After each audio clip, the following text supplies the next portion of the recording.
5:06 turning now to breaking news this morning out of the Woodlands area, and that's where crews have been there battling a fire for hours at a storage facility. Victor Jacobo live there now with the latest. And Victor, just 2 minutes ago you heard from officials. What did they tell you?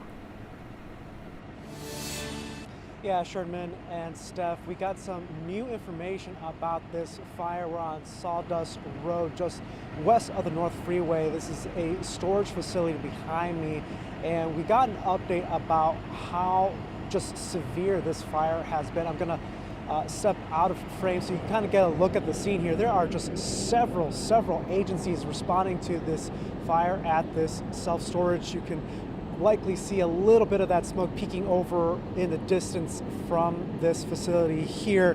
Officials say it started around 7:15 last night. The fire grew to a 5-alarm fire, prompted several agencies to respond. At its peak, officials say they had more than 100 personnel responding to this fire. We do know that 2 firefighters had minor injuries, one with an ankle injury, one with slight burns on their hand, but again, those injuries were minor.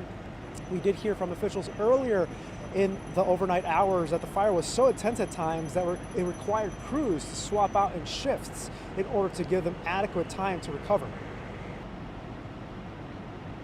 The outdoor temperature is good for these guys to get out and cool off, but the interior temperature is high, so they're doing a lot of swapping crews quite frequently to allow them to come back and rehab, hydrate, and take on some snacks and wait for their next assignments. And they're going to be doing that throughout the night until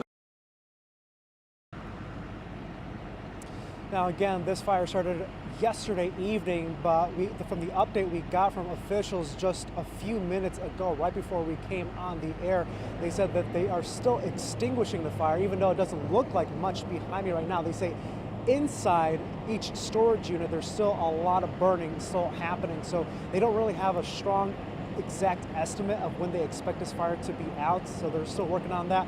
They say once that is done, they'll begin the investigation of the exact cause of that fire. So we'll bring you more developments as we learn throughout the morning. For now, reporting live in Spring, Victor Jacobo, KHOU 11 News.